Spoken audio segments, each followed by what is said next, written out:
Welcome to the Great African Leadership Series, where we feature great inspirational speeches and quotes from African leaders. I think there is a fundamental misstatement of the issue in the question. We can no longer continue to make policy for ourselves, in our country, in our region, in our continent, on the basis of whatever support the Western world or France or the European Union can give us. It will not work. It has not worked, and it will not work. Our responsibility is to charter a path which is about how we can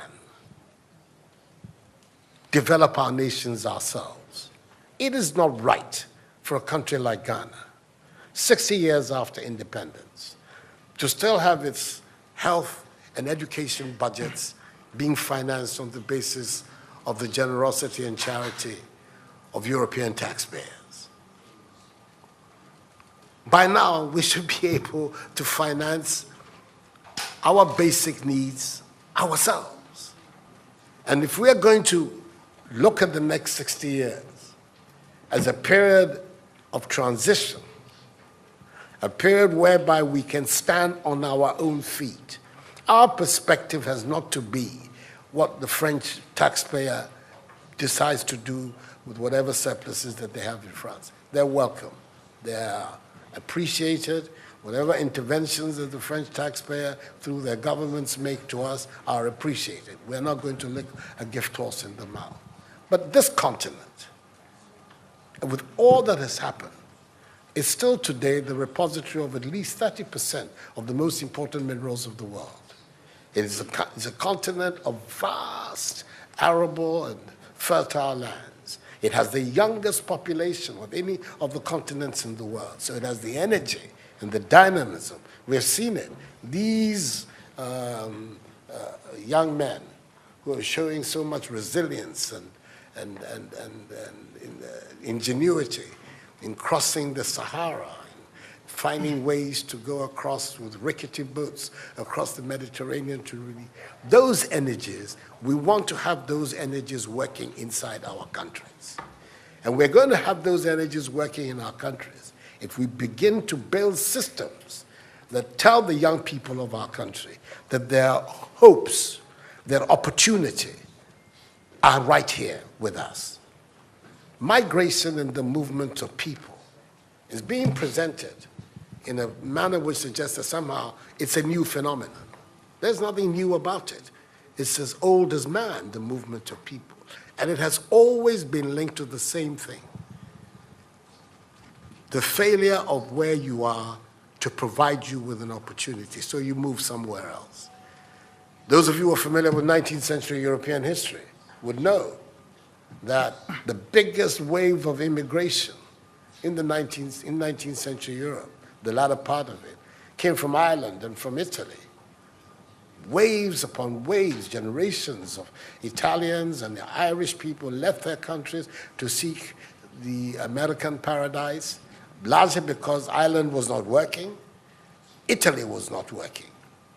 Today, you don't hear it. Italian young people are in Italy. Irish young people are in Ireland. We want young Africans to stay in Africa. And how are they? And it means that we have to get away from this mindset of dependence, this mindset about what can France do for us. France will do whatever it needs to do for its own sake. And when those coincide with ours, tant mieux, as the French people say. But our main responsibility as leaders, as citizens, is what we need to do to grow our own countries. What are the institutions that work, that will allow us to have good governance, to have accountable governance, to make sure that the monies that are placed at the disposal of leaders are used for the interests of the state and not for those of the leaders, to have systems that allow for accountability, that allow for diversity, that allow for people to be able to express themselves and contribute to fashioning the public will and the public interest. Our concern should be with what do we need to do in this 21st century to move Africa away from being cap in hand and begging for aid, for charity, for handouts. The African continent, when you look at its resources, should be giving monies to other places. We have huge wealth on this continent, in our own country of Ghana.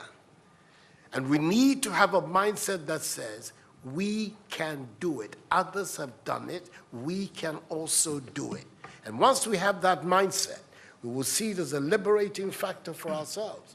We keep talking about how it was that Koreans, Malaysians, Singaporeans, who got their independence at the same time as us. We're told of that at the time of Ghanaian independence, per capita Ghanaian income was higher than that of Korea. Today, Korea is part of the first world. So is Malaysia. So is Singapore. What happened? Why did they make that transition? And 60 years after independence, we are where we are. Those are the matters that should concern all of us as Africans, as Ghanaians. And not, when I say so with the greatest of respect to the French president, I think that the cooperation of France is something that I am, as you know, a strong friend of France. I am Francophile. So I don't have any difficulty with that. But I'm talking about our own propulsion, what we need to do to get our countries to work so that we can create the conditions that would allow our young people to forego this hazardous effort to get to Europe. They're not going there because they want to. They're going there because they don't believe they have any opportunities in our countries. So that should be our focus. And I believe that with that if we change that mindset of dependence, that mindset which is contingent on aid and charity, we would see that in the decades ahead of us, the full flowering of the African peoples would take place. And that new African personality that was talked about at the time of our independence will become real and imminent in our times. That's what I'm saying. I hope that I'm not upsetting the questioner or even some of my friends who are here.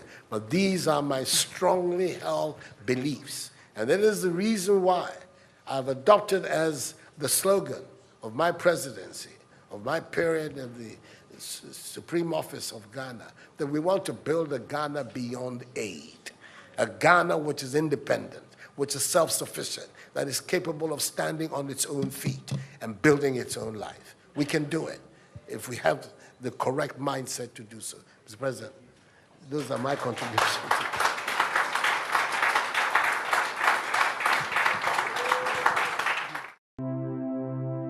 Share this video with friends and family to support the channel.